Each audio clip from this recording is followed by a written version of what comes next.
session. He will talk about current European Society of Cardiologists guidelines on aortic stenosis.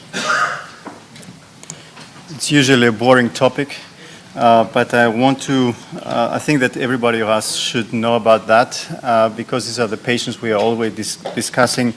We are doing it once per week, but most of you have everyday patients which you discuss with your colleagues. And these guidelines were bad news and also good news for cardiac surgeons. What I want to stress is that I think we have to get out of this mentality and when talking about TAVI, thinking in cardiological terms. It's also something that has to be in our business, and George showed that. So the authors of the guidelines posed some essential questions about the diagnostics of heart valve disease. I will just keep this presentation in aortic stenosis for the sake of time, of course. But please read all the mitral and tricuspids. They are very, very, very interesting. There are not so many changes there, but still very interesting things. So there are some new things about the severity in the diagnostics of aortic valve disease, about the presentation of the patient and how asymptomatic patients are treated.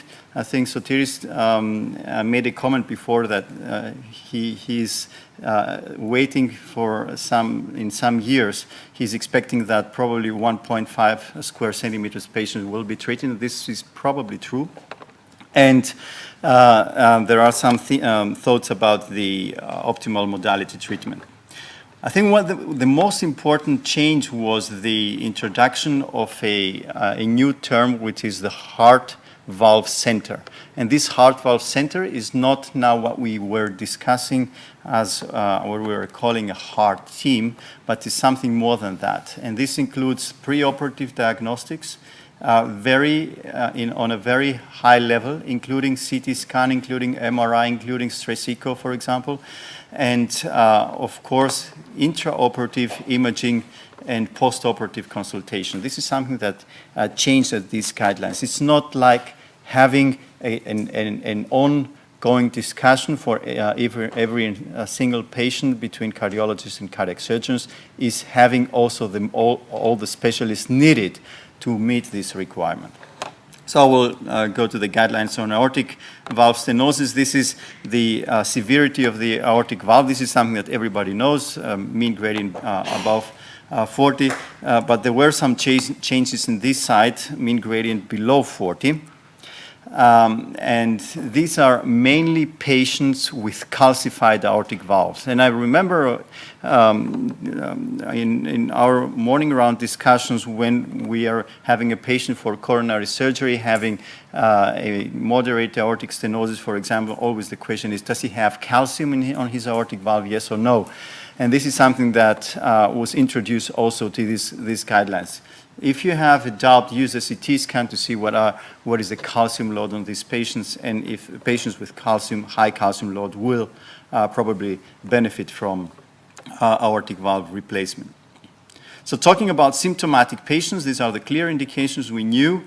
Mean gradients about 40. Also low flow, low gradient aortic stenosis with reduced ejection fraction class A, and low flow, low gradient with normal ejection fraction 2A. This is something that changed last time, and it's still there as 2A. And for those without a contractile reserve, this is something new. This has been upgraded. For example, this is a patient we have on Monday to 2A. So this is an expansion of the indication. This is the choice of intervention on symptomatic aortic stenosis and symptomatic aortic stenosis. So if we have, of course, we have to have the heart valve center. And if we have a patient with a low surgical risk, this is STS or Euroscore 2 below 4, this is a class 1 indication for surgery. Now, George was talking about the intermediate risk patients. These definition has gone. Now we have low or high surgical risk patients, and the intermediate surgical risk patients are coming to the high-risk patients. And this is where TAVI is getting a class 1 indication equivalent to surgery for low-risk patients. So high-risk patients, TAVI also class 1, low-risk patients, surgery class 1. Balloon valvuloplasty remained low to be for hemodynamically unstable patients or as bridging to decision. Now, we leave now the symptomatic patients, we go into the asymptomatic patients. There is no indication, this is very important, there is no indication to perform a TAVI on asymptomatic patients. So if you have a patient in your heart team without symptoms, of course, you have to prove it sometimes with an exercise testing by non-immobile patients. But if the patient has no symptoms, then there is no indication to do a TAVI on that. On this patient, still there are class 1 indications. This is the one we knew in patients with systolic left ventricular dysfunction or in patients with abnormal exercise testing. There are also some indications on patients with very severe aortic stenosis and on patients with a high biomarkers. I will come to that back. So there are also some recommendations on concomitant surgery, like surgery in the ascending aorta or coronary surgery. So of course, patients with severe aortic stenosis who are coming for coronary surgery have a class 1 indication, and patients with moderate aortic stenosis have a 2A, so consider that. Now, on the discussion between surgical AVR or TAVI, there are some characteristics which favor TAVI, and this is the risk and the age. This does not mean that every patient above 75 should get a TAVI. This means that it's something that counts or favors TAVI, but still all the conditions should be taken into consideration. So age is not a indication, as I'm going to show you afterwards. Of course, previous cardiac surgery, frailty, these are known things. Some anatomical considerations like porcelain aorta or intact coronary artery grafts or an expected patient prosthesis mismatch, a small annuli, would favor TAVI, and there are some anatomical considerations like a short distance of the coronary ostia or a bicuspid or aortic morphology or thrombi in the aorta or the left ventricle, which would favor surgical aortic valve replacement. This does not mean that we are coming in a situation like with AST, that we are treating the contraindication for TAVIs, but we know that there are some surgical anatomical situations which would favor surgical replacement. Well, there are some gaps in evidence. What is the impact of biomarkers? What is the impact of, what is the prognosis of patients with low flow, low gradient? What happens to the asymptomatic patients, and what is the durability, of course, after transcatheter repair, implantation? Still, these are open questions. So the changes was the heart team to heart valve center. The next change was the introduction of a sophisticated imaging like CT scan and calcium load, and the introduction of increase of BNP levels in asymptomatic patients. Again, this is for surgery. This is not for TAVI. And there is a new recommendation on management of coronary artery disease. So treat big vessels. If the second diagonal is occluded or stenosed in an 80 years old patient, don't care about that. Do a minimal invasive surgery, probably with a rapid or a sutureless valve, and forget about the second diagonal.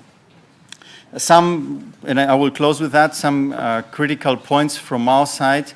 If you compare the guidelines which came out at the end of August during the ESC this year with the American guidelines which appeared some months ago, there are several differences. And as we know, the Americans were more conservative, so they still have the intermediate risk patients as a 1B for surgery, 2A for TAVI, so surgery is still there. Let's say more frequently recommended, like transcatheter valves. There are some small differences in asymptomatic patients, but all the other areas there is an agreement. Now, I make some mathematical exercises. I took a patient of 90, 85 to 75 years old and calculated the STS-PROM on a patient with symptoms, aortic stenosis, without any other comorbidities. You see, a 90 years old patient is a low-risk patient. This is a low-risk patient. So according, at least theoretically, according to these guidelines, would go for surgery. And there is an agreement between the European and the American guidelines. Now, if you add to this patient a cardiac condition like moderate impaired ejection fraction with a 40% EF, you're going to see that you have some changes between European guidelines 212 to 17. So the 90 years old patient with 40% EF would go for TAVI, at least from the theoretical part of the recommendation. The American guidelines are recommending for this 90 years old patient surgical repair. And all the other 85, 80, and 75 would go for surgical replacement. Now, if this patient has coronary artery disease, then according to these guidelines, everything would speak for TAVI. The Americans see the whole issue a little bit differently. Now, what is the impact of non-cardiac conditions? Conditions like renal insufficiency, diabetes, or moderate COPD. So all these are patients which are, according to these guidelines, go for TAVI till the age of 80, but a 75 years old patient would go for surgical replacement. And you see the difference between the 212 and 217 guidelines. And this is a redo case, EF 40, creatinine 1.5. Again, you see that still the 75 years old patient is, according to the European guideline, a surgical candidate. The Americans will accept an 80 years old patient. All the other are TAVI candidates. And I will close with that. This is the evolution of TAVI. This is something that we surgeons have to learn how things work, and not complain, but learn how things work and probably rethink some of our daily practice. These were the intermediate, the inoperable patients, which were addressed with the early studies, part 1B, which showed that TAVI is better than optimal medical therapy. This came to the guidelines 212. Now we had the high-risk patients. We showed that TAVI is equivalent to surgical AVR. This came to the guidelines 212. Then the partner 2 with intermediate risk patients, which showed the non-inferiority of TAVI and a superiority for the transfemoral cohort, came into the guidelines 217. And let's see what's coming up to the next guideline. So you see how progressive is this thinking, and part of our patient population is taking, so we have to produce our own data on that. Thank you very much for your attention. Thank you very much, Dr. Bonaros. Any questions? Another question, the calculations you did in the end. So do you think these guidelines really are followed in your institution? They are followed, because we are responsible for that. They are followed. I can guarantee you they are followed. Yes, Dr. Green. I think I have one problem is it sounded like being a success. I think it's the big danger is the way from the heart team to the valve center, because I think then we end more in the danger when the surgeons become surgeon in a valve center, or then become the stupid thing like in Sweden or Leuven, that they do the bypass surgery, and then the surgeons change and someone is changing the aortic valve, which I think is absolute stupid, and we are killing our jobs, and we don't find anyone who will be trained as a valve surgeon. I think heart surgery is such a small field, has some interesting aspects, and if we now start struggling and rushing in the heart valve center or in a coronary center, then I'm 100% sure we find anyone who wants to do this job, because this is boring, only doing bypass surgery the whole day or so.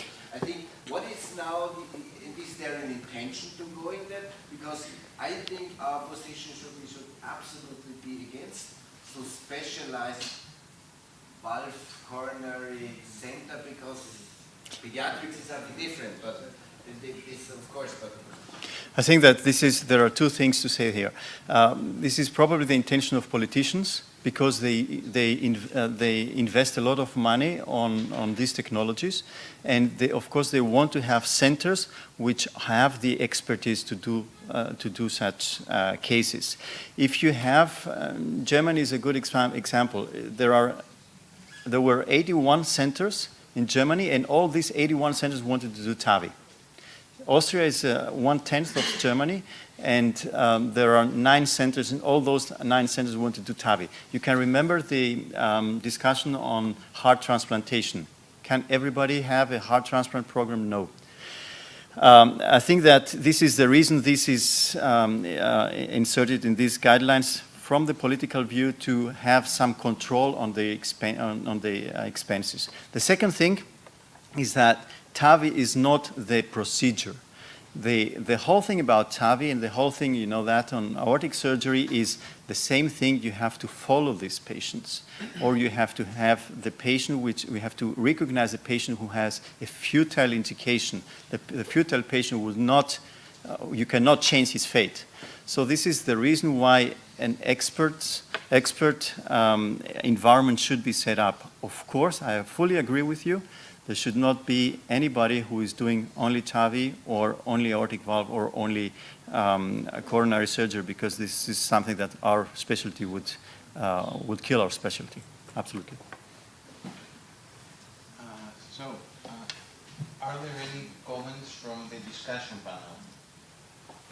They have all already went to the General Assembly. I'm afraid that that's a fact.